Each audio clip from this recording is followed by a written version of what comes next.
19 अगस्त से 25 अगस्त तक का ये सप्ताह मकर राशि के लोगों के लिए कैसा होने वाला है। जय माता दी दोस्तों, आप सभी का स्वागत है हमारे YouTube चैनल अमृता एस्ट्रो में। और आज की इस वीडियो में मैं बात कर रही हूँ इस सप्ताह के मकर राशि फल के बारे में। देखिए, इस सप्ताह की जब हम बात करते हैं तो कई ग्रहों का राशि परिवर्तन, एक ग्रह का राशि परिवर्तन इस सप्ताह में होगा और कई तरह के राजयोगों का निर्माण होगा। सप्ताह की शुरुआत से ही सूर्य अपनी राशि सिंह राशि में रहेंगे, जहां पर केतु भी मौजूद हैं। और मध्य में, सप्ताह के मध्य 21 अगस्त को शुक्र का राशि परिवर्तन है। शुक्र कर्क राशि में प्रवेश कर जाएंगे। राहु कुंभ राशि में है। मीन राशि में आपकी राशि के स्वामी शनिदेव वक्री अवस्था में विराजमान है। मंगल कन्या राशि में और बुध कर्क राशि में बैठे हुए हैं। अब इन सभी ग्रहों के कारण कई राजयोग बने। एक तो बुध शुक्र की युति से कर्क राशि में लक्ष्मी नारायण योग बनेगा, जो बहुत ही उत्तम है। मंगल कन्या राशि में रहकर मीन के साथ समसप्तक यानी कि शनि के साथ और राहु के साथ षडाष्टक योग का निर्माण करेंगे। इसके अलावा लक्ष्मी नारायण योग और महालक्ष्मी योग भी बनेगा। तो इन योगों का जो प्रभाव है वो कैसे आपको अपने जीवन पर देखने को मिलेगा, क्या चीजें लाभदायक रहेंगी, चलिए जानते हैं। आगे बढ़ने से पहले छोटा सा निवेदन है, चैनल पर पहली बार आए हैं, अभी तक चैनल को सब्सक्राइब नहीं किया है तो जरूर कर लें। देखिए, मकर राशि की जब हम बात करते हैं तो आपकी राशि के स्वामी होते हैं शनिदेव। अब शनिदेव को आपके तीसरे भाव में विराजमान है, जो एक अच्छी स्थिति होती है शनिदेव के लिए। ये सप्ताह आप ये कह सकते हैं कि आप अपने भविष्य के लिए नींव रखने जा रहे हैं। और ये जो समय रहेगा, जिस काम से आप जुड़े हुए हैं या जिस काम से आप जुड़ेंगे, वो धीरे धीरे आपके लिए एक ऐसा संयोग बना देंगी कि आपकी ईमानदारी को दिशा और भावनाओं को सहारा बन जाए। परिस्थितियां धीरे धीरे आपके पक्ष में बदल जाएंगी। बस इस समय का सही से उपयोग आपको करना है। और ये सप्ताह आपके अनुशासन को गहराई भी देगा, क्योंकि वक्र शनि है तीसरे भाव में, अनुशासन को गहराई मिलेगी। कन्या राशि में जो मंगल का गोचर है वो किन लोगों के लिए अच्छा है? टीचिंग और लोग जो लॉ कर रहे हैं ना, और जो टीचिंग का कार्य कर रहे हैं, उनके लिए भरपूर एनर्जी देने वाला ये सप्ताह रहने वाला है। ये समय स्किल्स को बढ़ाने का, एक अच्छी रणनीति तैयार करने का है। नियमों का पालन करना आपके लिए सबसे अधिक फायदेमंद है। कहते हैं ना, जब कुछ नियम होते हैं तो बहुत सारे लोग होते हैं किसी भी नियम को मानते ही नहीं, हर चीज का उल्लंघन करके चलते हैं। लेकिन आपके लिए ये चीजें बहुत फायदेमंद रहने वाली हैं।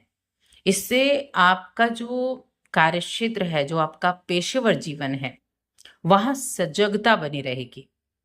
प्रॉपर्टी, परिवार, दीर्घकालीन निवेश से जुड़े मामले इस सप्ताह में बहुत अच्छे होने वाले हैं और आपकी जो राय होगी वो स्पष्ट होगी। जरूरत से ज्यादा रूढ़िवादी बनने से आपको बचना है। अपना दृष्टिकोण एकदम साफ रखना है या यथार्थवादी दृष्टिकोण रखना है। अगर आप चीजों को व्यवस्थित रूप से करेंगे तो यकीन मानिए, आर्थिक समझदारी के साथ किया कार्य आरामदायक समय का निर्माण करेगा।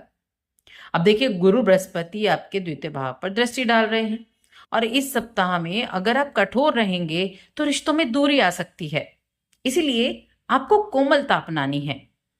सिंगल लोगों के जीवन में कोई समझदार और स्थिर सोच वाला व्यक्ति आ सकता है, लेकिन आपको जल्दबाजी करने से बचना है। रिश्तों में खुशी पाने के लिए तर्कसंगत विश्लेषणात्मक दृष्टिकोण आपको अपनाना है। इन कार्यों को, इन चीजों को साथ लेकर चलेंगे तो चीजें बेहतर रहेंगी। अब देखिए, तीसरे भाव में जो शनि की उपस्थिति है ना, उससे आपका जो स्वास्थ्य जीवन है वो भी अच्छा रहेगा, यानी हेल्थ आपकी अच्छी रहेगी। और एक अच्छी हेल्थ का फायदा आप तभी ले सकते हैं जब आप अपने हर काम पर ध्यान दें, क्योंकि हेल्थ अच्छी है और फिर भी आप अगर कामों पर ध्यान नहीं दे रहे हैं तो कोई फायदा नहीं। ऐसे में खुद को बेकार की बातों पर ध्यान देने से रोकना है।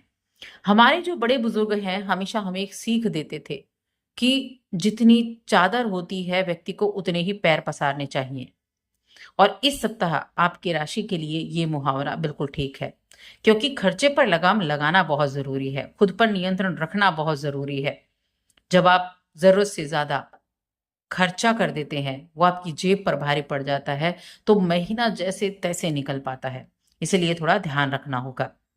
इस सप्ताह में परिवार का कोई सदस्य आपको परेशान कर सकता है, वाद विवाद हो सकती है उनसे, तो हालात पर काबू पाने के लिए उसकी सीमा तय करनी होगी आपको। यही आपके लिए एकमात्र और बेहतर विकल्प सिद्ध होगा। देखिए, आपका कार्य क्षेत्र है, आप जो भी आपका कार्य क्षेत्र है, नौकरी कर रहे हैं, आप किसी अच्छी नौकरी में कार्यरत हैं, तो बहुत महत्वपूर्ण ये सप्ताह है। अपने कार्य क्षेत्र में आगे बढ़ने के आपको कई मौके मिलने वाले हैं, और जब मौके मिल रहे हों तो उन मौकों की, जब मौके मिलते हैं तो उनको पकड़ना चाहिए, मौकों पर काम करना चाहिए। इस राशि के स्टूडेंट्स की अगर मैं बात करूं, तो उन लोगों की सबसे पहले बात करूंगी, उन बच्चों की सबसे पहले बात करूंगी जो बाहर जाकर पढ़ना चाहते हैं, बाहर जाकर पढ़ने का मौका ढूंढ रहे हैं, तो उनकी शुरुआत हो सकती है। हालांकि शुरुआत में बहुत ही मेहनत और बहुत ही अपने प्रयास तेज करने पड़ेंगे, सही दिशा में आपको अपने प्रयासों को करते रहने की आवश्यकता है, तभी जाकर आपको सक्सेस मिलेगी। लेकिन इस दौरान किसी व्यक्ति द्वारा आपका मार्गदर्शन होगा, जो आपके लिए एक बेहतर विकल्प भी साबित हो सकता है। तो इसीलिए ऐसी चीजों में थोड़ा आपको देर हो सकती है, डिले हो सकता है, लेकिन हाँ, जब आप लगे रहेंगे तो कार्य आपका जरूर बनेगा। कारोबारों जो कारोबारी हैं, बिजनेस कर रहे हैं, ऐसे जुड़े जातकों को प्रतिस्पर्धियों से कड़ी चुनौती भी मिल सकती है। छात्रों को प्रतियोगी परीक्षाओं में सफलता पाने के लिए मेहनत करनी पड़ेगी। और जहां तक हम रिश्तों की बात करें, आपका प्रेम जीवन हो गया, आपका वैवाहिक जीवन हो गया, तो देखिए, प्रेम जीवन में रोमांस रहेगा, और हर परिस्थिति में आप अपने अपनों को खुश करने का हर संभव प्रयास भी करेंगे। संभावना है कि प्रेम की राह में कुछ बाधाएं आए, इसके लिए पहले से ही तैयारी कर लें। अगर आप अपने घर परिवार में अपने प्रेम जीवन को एकदम उजागर करने जा रहे हैं, तो पहले से तैयारी करके जाना है। और वैवाहिक जीवन की बात करें, तो अगर आपको लग रहा है बड़ी बोरियत चल रही है, बड़ा बोरियत समय है, तो आप अपनी इस बोरिंग वैवाहिक जीवन को बेहतर बनाने के लिए कुछ ऐसी चीजें आप तलाश सकते हैं जो आपके मन में उत्साह भरे। आप अपने रिश्ते को एक फिर से नया बना सकते हैं। तो दोनों का साथ होना, दोनों का एक चीज पर आपका दोनों का एक साझा विचार होना बहुत जरूरी है। तो देखिए, रिश्तों को किस तरह से आप ठीक रख सकते हैं, ये आपके ऊपर डिपेंड करता है। एक दूसरे की सम्मान करके, एक दूसरे की बातों की रिस्पेक्ट करके आप अपने रिश्ते को अच्छा कर सकते हैं। उपाय क्या करना है आपको? तो उपाय के लिए एक तो शनिवार के दिन शनिदेव को तिल अर्पित करें, और शनि कवच का पाठ आप करें। ये उपाय आप कर सकते हैं। इस उपाय से आपको बहुत अच्छे रिजल्ट देखने को मिलने वाले हैं। तो बस आज की इस वीडियो में इतना ही।